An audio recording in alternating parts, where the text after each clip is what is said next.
We got some news about another contender entering the Republican side of the equation. This would be former Vice President Mike Pence, who's been signaling for some time that he was very likely to launch his own presidential campaign. Let's put this up on the screen. He is eyeing a 2024 campaign launch next week.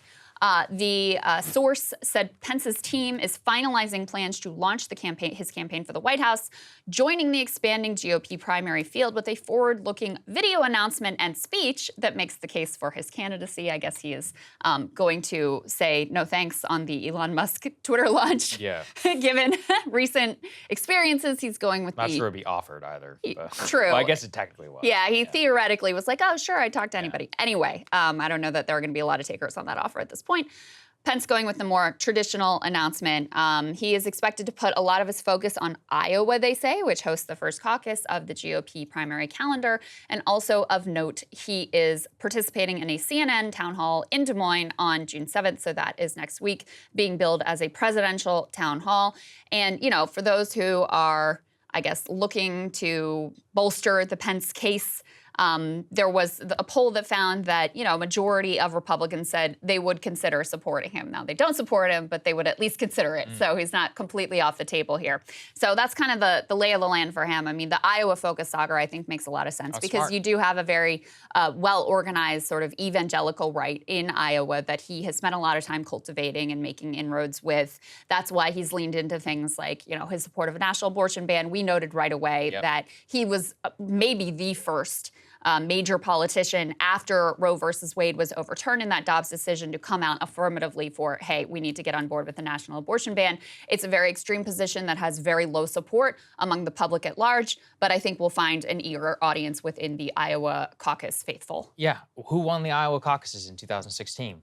Ted Cruz. You know why? Evangelicals. I've got the breakdown right here in front of me. Evangelical Protestants make up the second largest religious group in all of Iowa. Combine them with Catholics, and you've got another 18%, and you're literally looking at almost a majority of the people in the state who are going to have at least a sympathetic view, well, I guess technically, on abortion. Or at the very least, people who are very motivated to vote in a GOP primary. It was very key to the Ted Cruz victory in Iowa was to go and mobilize the evangelical community. They had the Ted Cruz camps, is what they were called at the time. Oh, really? Personally would have had a better name. That's kind of creepy. Yeah, it was a little weird. In my opinion, a little weird, but worked out, so I guess what can you say? For the Iowa caucuses, this is going to be the key. And it is also not a surprise that Mike Pence has not trained his fire on Donald Trump because he's not really competing with a lot of votes for him in Iowa. Who's he competing with?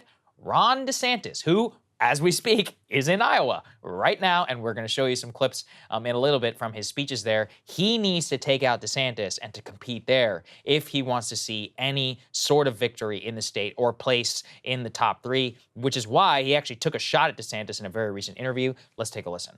I like Walt Disney, not woke Disney, and I fully support what Florida did in challenging a left-wing agenda for children under third grade. In fact, I'd like to see them expand that in the interest of families in Florida. But where I took issue several months ago was as a limited government conservative, I don't believe it's the role of government to then essentially go after corporations that differed with them in the political process. So look, Mike Pence is basically trying to run the Reagan 2.0 playbook, just not as charismatic and not as good of a politician. So, you know, we'll see. I do think, I'm not going to say he'll be formidable. I think he's probably good 8 to 10% of a decent amount of ceiling in any of these places. And a lot of the polling bears that out. Put this up there on the screen. This is our latest 2024 tracking from Morning Consult, and it shows you in the polling. Number one, Donald Trump at 56%.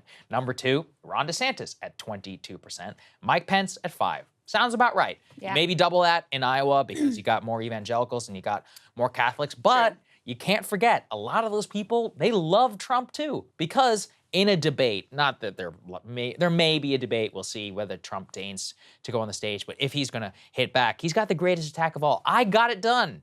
Mike didn't do anything. He didn't stand up for me on January 6th, and I'm the one who got it done.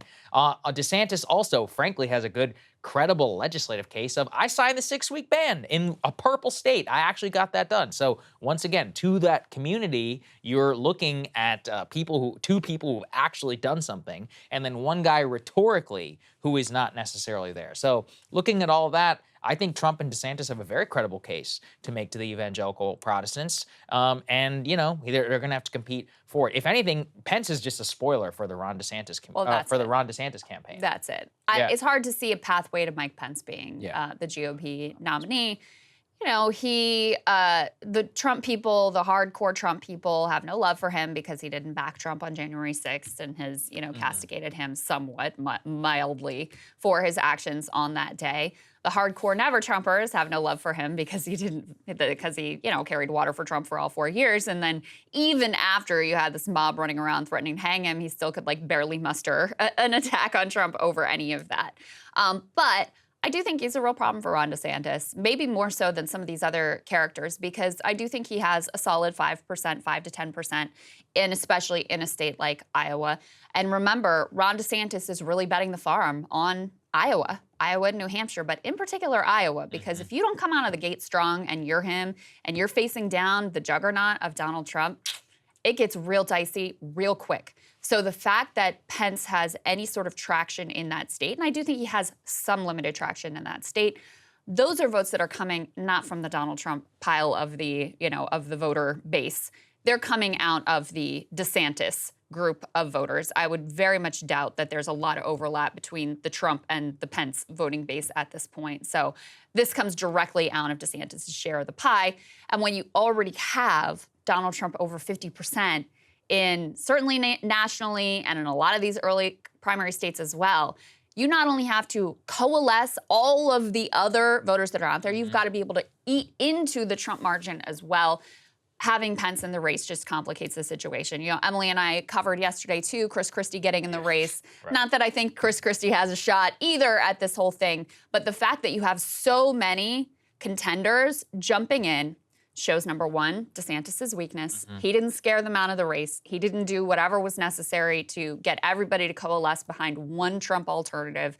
And I just think that really makes things difficult for him. It makes it much more like 2016. I know we've said this over and over again. But especially when I see the way that they're all positioning themselves as, I'm the true conservative, Mike Pence is doing that, DeSantis is doing that, Tim Scott is doing that.